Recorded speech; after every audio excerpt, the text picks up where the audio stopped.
Hello friends, last topic पे अपन ने बात की थी कि कृषि का जो ओरिजिन और जो डिफ्यूजन है वो कैसे हुआ था और उस पर बात की थी। प्रिमिटिव पीरियड में एग्रीकल्चर कैसे डेवलप हुआ था। आज हम बात कर रहे हैं मिडाइवल पीरियड में जो डेवलपमेंट है वो कैसा हुआ। तो the actual development started in the medieval period due to increase in population. ये सबसे पहला एक काम था जब पॉपुलेशन इंक्रीज होना स्टार्ट हुई वर्ल्ड में, तो एग्रीकल्चर प्रोडक्ट की रिक्वायरमेंट हुई और उस रिक्वायरमेंट के कारण जो है एग्रीकल्चर का जो है डेवलपमेंट होने लगा था। न्यू फार्मिंग सिस्टम, न्यू जो टेक्निक्स थी वो अडॉप्ट की गई थी, वो उसका एग्जिस्टेंस जो है इसी पीरियड में आया था। और अगर मैं बात करूं कि जो है ये सबसे पहले तो it is started in surroundings of Mediterranean sea and the other parts of Europe.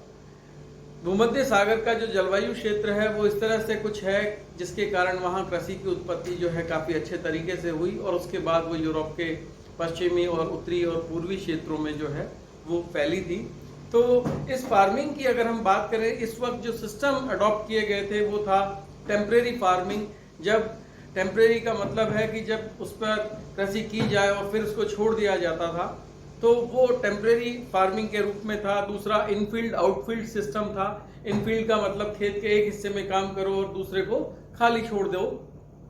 तो ये इनफील्ड आउटफील्ड सिस्टम भी इसी वक्त अडॉप्ट किया गया था। टू क्रॉप रोटेशन सिस्टम, जहां दो फसलों को जो है बोया जाता था, एक सीजन में एक और दूसरी में दूसरा। उसके बाद था 3 ईयर रोटेशन सिस्टम, और इस सिस्टम में 3 साल तक जो है एक बार क्रॉप लेने के बाद लैंड को फैलो किया जाता था, यानी खाली छोड़ दिया जाता था, जिसके कारण जो है उसकी फर्टिलिटी जनरेट हो सके, डेवलप हो सके नेचुरली। और जो थर्ड फेज था इसमें वो था 3 क्रॉप रोटेशन सिस्टम, जिसमें एक सीजन में 3 क्रॉप को, जैसे इंडिया में अगर आपने देखा होगा तो 3 क्रॉप जो है हम विंटर क्रॉप जिसको रबी क्रॉप कहते हैं, रेनी जो सीजन में या मानसून पीरियड में जो क्रॉप ली जाती है उसको खारिफ क्रॉप कहते हैं, और जो समर्स में लिया जाता है उसको हम जायद या समर क्रॉप के रूप में देखते हैं। तो ये 3 जो सिस्टम थे उस वक्त अडॉप्ट किए गए थे। इसके बाद 17th सेंचुरी जो था वो एक ट्रांजिशन पीरियड था यूरोप में, जब वहाँ इंडस्ट्रियल रेवोल्यूशन होने लगा, और उस वक्त जो है ये कृषि एक अपने आधुनिक काल में मॉडर्न एरा में जो है एंटर कर रही थी। और ये एक ट्रांजिशन फेज था 17th और 18th सेंचुरी के बीच का, जब एग्रीकल्चर का जो है एक पीरियड ऐसा आया जब उसमें एक फेज जो जब वो ट्रांजिशन जोन में आ गई थी। और यूरोप में इंडस्ट्रियल रेवोल्यूशन स्टार्ट होने के बाद अचानक से जो है यूरोप के क्षेत्रों में इंडस्ट्रीज को जो है एग्रीकल्चर रॉ मटेरियल की आवश्यकता पड़ने लगी। खास तौर से 1755 में जब इकोनॉमिक डेवलपमेंट स्टार्ट हुआ यूरोप में, आर्थिक विकास शुरू हुआ, तो उसके बाद जो है कृषि के अंदर एक बदलाव आया। और ये जो चेंजेस था ये था खास तौर से कॉमर्शियल क्रॉप्स के रूप में, जिनमें specially rubber, coffee, tea, cotton, jute, wool, dairy और मीट इंडस्ट्री। ये एक मेजर उसका जो रोल था वो जो है डेवलप हुआ। और धीरे धीरे एग्रीकल्चर में साइंस का जब इन्वॉल्वमेंट हुआ, साइंटिफिक रिसर्च होने लगी, और उस रिसर्च के बाद साइंटिफिक टेक्निक के बाद जो है एग्रीकल्चर पूरी दुनिया में जो है साइंटिफिक फॉर्म में होने लगी, जहां पॉपुलेशन में इंक्रीज हुआ। और उस इंक्रीज के बाद जहां इंडस्ट्रियल डेवलपमेंट हुआ वहां पॉपुलेशन का मिनिमम पार्ट जो था वो एग्रीकल्चर में इन्वॉल्व हुआ, और धीरे धीरे वहां पर टेक्नोलॉजी ने अपन को रिप्लेस कर लिया। और साथ ही एग्रीकल्चर में मशीन्स का use, high yield variety seeds का यूज़, इसके साथ इंसेक्टिसाइड, पेस्टिसाइड्स का यूज़, आर्टिफिशियल जो है फर्टिलाइजर जिसको हम कहते हैं प्राकृतिक खाद की तुलना में जो है सॉइल को न्यूट्रिएंट देने के लिए जो है लैब में बनी हुई खाद जिसको हम फर्टिलाइजर कहते हैं का भी प्रयोग शुरू हुआ। और इस प्रकार ये पूरी दुनिया में आज अगर हम वर्तमान में देखें तो कृषि के साथ जो है पशुपालन, और पशुपालन के लिए आप देखें कि डेयरी बहुत ही एक इंडस्ट्रीज के रूप में डेवलप हुई है, जहां पर मिल्क प्रोडक्ट पूरी दुनिया को मिलता है। टेक्नोलॉजी ने जो है इसको बड़ा चेंज किया है। आज जो एनिमल प्रोडक्ट हैं या जो एग्रीकल्चर प्रोडक्ट हैं वो फ्रेश कंडीशन में एक से दूसरी जगह एक्सपोर्ट इंपोर्ट किए जा सकते हैं। और उसके बाद जो दूसरी चीज है वो ये है कि जब भी कभी हम देखते हैं ऐसे कंट्रीज में जहां जैसे आज अमेरिका जो है वो अपने सीधे से एरिया में अगर कॉर्न का जो प्रोडक्शन करता है वो बेसिकली उसकी पोक इंडस्ट्री के लिए है। इसी प्रकार जो यूएस का जो लेक रीजन है उसके ईस्टर्न साइड का जो पार्ट है पूरा का पूरा सदर्न साइड का जो पार्ट है वो डेयरी इंडस्ट्री में काम आता है। इसी प्रकार जो जो जितने भी टेम्परेट ग्रासलैंड्स थे उनको किस प्रकार एग्रीकल्चर फील्ड्स में कन्वर्ट किया गया।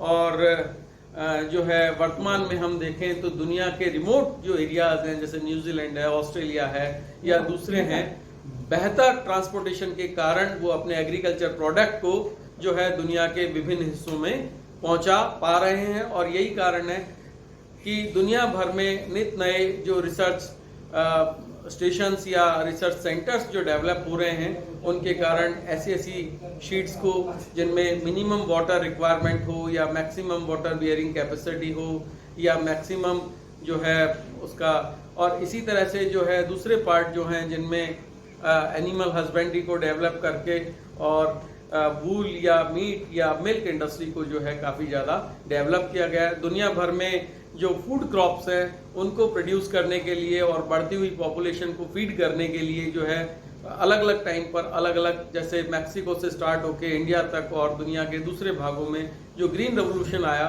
उसने खास तौर से वीट और राइस को जो है काफ़ी ज़्यादा कल्टीवेट किया, जिसने उसको पॉपुलेशन को फीड करने में काफ़ी काम आया। इसके अलावा जो मिलेट्स हैं उनका भी रोल अफ्रीका और एशिया में काफ़ी ज़्यादा रहा है।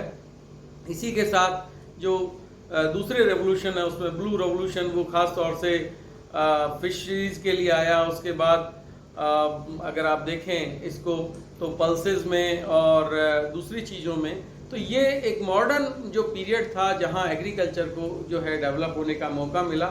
मैं जहां तक पिछले लेक्चर में बात कर रहा था डिफ्यूज़न की, तो डिफ्यूज़न जो था वो जब होना स्टार्ट हुआ तो सबसे पहले वो जो है साउथ ईस्ट एशिया, उसके बाद वेस्ट एशिया, सेंट्रल एशिया और उसके बाद मेडिटेरियन में गया।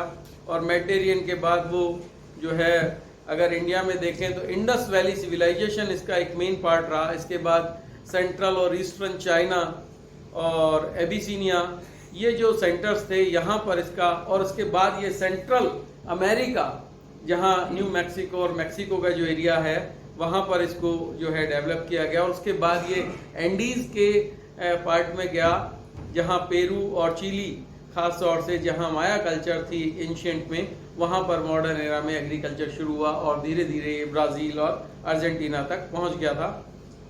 इंडिया में अगर आप देखें तो eastern India, Myanmar, south America का जो नॉर्थ वेस्टर्न पार्ट है या जो चाइना जो नॉर्थ ईस्ट चाइना है या मैक्सिको है, इन एरियाज़ में भी जो है काफ़ी मात्रा में जो है इसको डेवलप किया था और धीरे धीरे ये पूरे दुनिया में जो है ये पहुंच गया।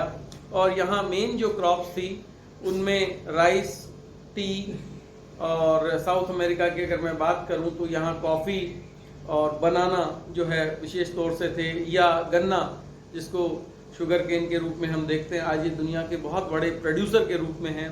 यूएस का आप जानते ही हैं जहाँ कॉटन, कॉर्न, वीट जो है, खास तौर से अगर मैं प्रेरीज ग्रासलैंड की बात करूं जिसको bread basket of the world भी कहते हैं, तो ये जो एरियाज डेवलप हुए हैं इन एरियाज के माध्यम से अगर हम देखें तो वर्ल्ड में एग्रीकल्चर जो है अपने ओरिजिन जो घने जंगलों में शुरू हुआ था और वहाँ से किस प्रकार एक सेलेक्टिव प्लांट्स के रूप में वो आया और सेलेक्टिव प्लांट्स के रूप में आकर के और उसके पश्चात वो धीरे धीरे बाहर कैसे पहाड़ी ढालों पर डेवलप हुआ, उसके बाद वो रिवर वैलीज में आया, प्लेन्स में आया और क्लाइमेटिक कंडीशंस के अकॉर्डिंग जो है वो वर्ल्ड एग्रीकल्चर में जो है डेवलप हुआ।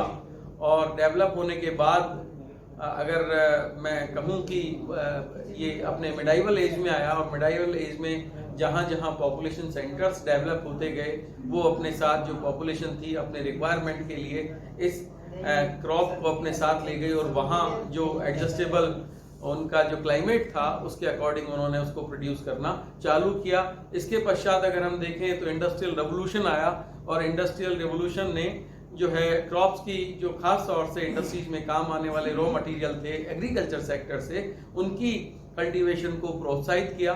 और इसमें जो है गन्ना है, कॉटन है, या इसके साथ अगर आप देखें तो रबड़, जूट, कॉफ़ी, टी, केला और दूसरे जो फ्रूट गार्डनिंग्स हैं वो भी हैं।